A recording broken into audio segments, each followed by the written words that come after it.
En vrai, je pense que je suis pas nul au foot. Mais je pense qu'avec l'image que les gens ont, ils se disent il est éclaté. Ce qui est logique. Hein. Même quand je regarde mes skates, je me dis sûr que je suis éclaté au foot. Et je m'entraînais à tirer des coups francs, mais de un petit peu loin, tu vois. Et ils me disaient mais t'es sérieux, rapproche-toi. Et ils me rapprochaient la balle comme un enfant. Tu sais, à qui tu dis mais tu vas jamais y arriver à tirer aussi loin.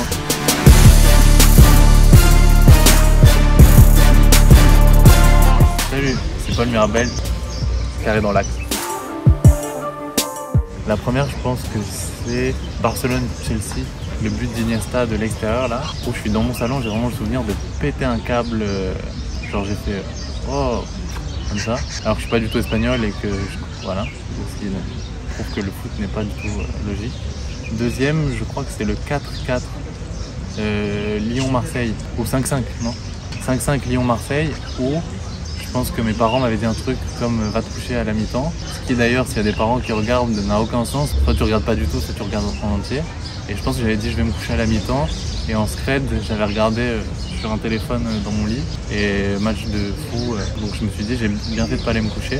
Ensuite, je pense j'ai rarement été ému comme ça. Montpellier-Lille, le but de Eitfana en 2012. Qui fait qu'on se qualifie en Ligue des Champions et qu'on est à ça d'être champion de France.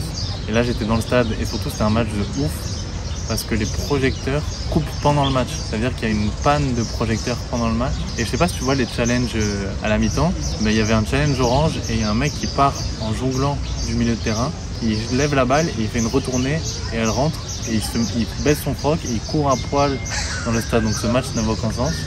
Et j'ai pleuré quand il y a eu la petite musique de Champions League et tout. Et le dernier, c'est quand j'ai joué 13 minutes dans un vrai stade de foot. J'ai vécu vraiment la journée d'un footballeur. Le bus, on s'est changé, on a mis les crampons, on a vu la compo. Il y avait plein de gens que je regardais à la télé. Ils se sont un peu foutus de ma gueule au début et à la fin aussi du coup.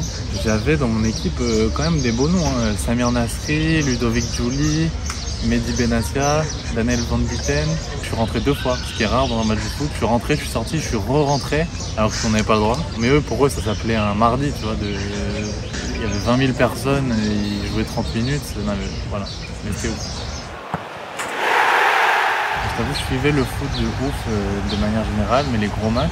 Et donc en 2009, tout le monde dans la cour de récré du collège parlait d'un match de foot, qui est le match de la montée de Montpellier de la Ligue 2 à la Ligue 1 contre Strasbourg. Et j'avais chauffé mon père pour prendre des places. Et j'ai pris des places et première fois dans un stade de foot, je crois. C'est un match quand même où on monte et où tout le monde envahit la pelouse, tu vois. Il y a 40 000 sauvages qui rentrent sur une pelouse en train de se taper dessus alors qu'ils supportent la même équipe. Donc déjà, je me suis dit quand même le foot c'est sympa. Et après, j'ai été abonné longtemps et j'allais voir les matchs toutes les 2 semaines. J'ai fait toutes les tribunes, sauf celles où ils sont torse nu et ils se tapent dessus, pour des raisons évidentes de sécurité. Je recommande à tous les gens qui sont jamais allés voir un match de foot d'y aller en vrai. Parce que je sais pas, ça te trouve quand tu vois un stade, tu sais, que t'aimes le foot ou pas, ça te saisit de voir un truc aussi grand, de voir des dizaines de milliers de personnes ensemble. C'est vraiment des bulles d'évasion pendant 2 heures. L'équipe championne, c'est quelque chose. J'avais 16-17 ans, tu vois. C'est l'âge où tu te construis en voyant des gens qui réussissent. Moi, j'ai une petite passion quand même pour Stambouli, Belanda, Cabella, cette génération formée au club. Et ce qui est assez ouf, c'est que par un petit concours de circonstances l'année dernière, je suis rentré en contact avec des gens du club et maintenant je connais pas mal de joueurs et qui eux me connaissent aussi, donc ça me fait super bizarre. Genre vraiment il y a 1 an et demi, je jouais avec eux à FIFA, tu vois, et là on s'écrit, ils m'invitent, ils me filent des maillots, donc je suis content et surtout j'ai vraiment fait des matchs et des saisons compliquées, tu vois, donc je sais que c'est mon club. Vraiment, je suis déjà allé voir des Montpellier-Bordeaux en Coupe de la Ligue en 16e de finale où il y a 2000 personnes un mardi soir et où il fait froid et tu te dis mais qu'est-ce que je fais là?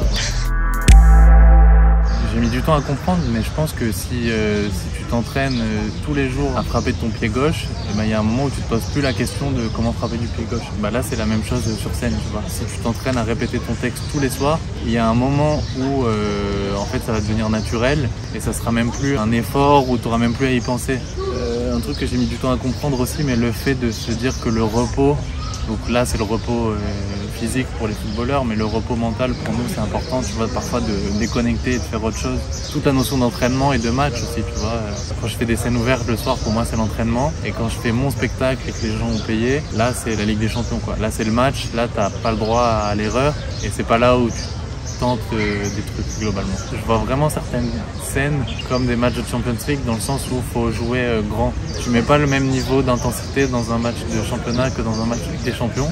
Et ben, y a vraiment et pourtant c'est le même truc, hein, c'est le même sport, c'est la même équipe, mais il y a vraiment des fois où j'essaie de me dire qu'il faut monter les curseurs, tu vois. Quand tu joues à l'Olympia, c'est pas la même chose que quand tu joues dans une petite salle, donc il faut jouer pour l'Olympia. Je préfère les jeux d'hiver, moi, parce qu'il y a des sports qui n'ont aucun sens, quoi. Skeleton, luge, ski de fond, waouh, tu vois deux mecs en tenue moulante avec un casque se jeter sur une luge, la tête en avant, tu te dis mais qu'est-ce qu'il fait lui? Ça j'adore.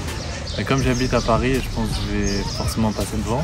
C'est méchant, hein. J'aimerais voir un truc, tu sais, où tu te dis putain, ça a l'air dur, hein. Et toi tu es en train de boire un jus pop. Genre un triathlon où le mec ça fait 7 heures qu'il nage et qu'il fait du vélo et toi t'es là. C'est vrai que c'est dur, hein, le triathlon, ça a l'air compliqué. Ou le foot, ah oui il y aura du foot, ça j'aimerais bien, si vous pouvez m'inviter.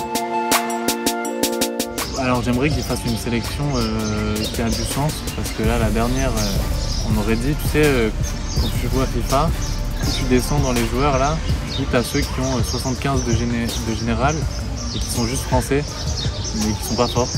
Non, j'aimerais qu'ils prennent TJ Savanier. Voilà, c'est ma revendication. Prenez TJ Savanier au JO.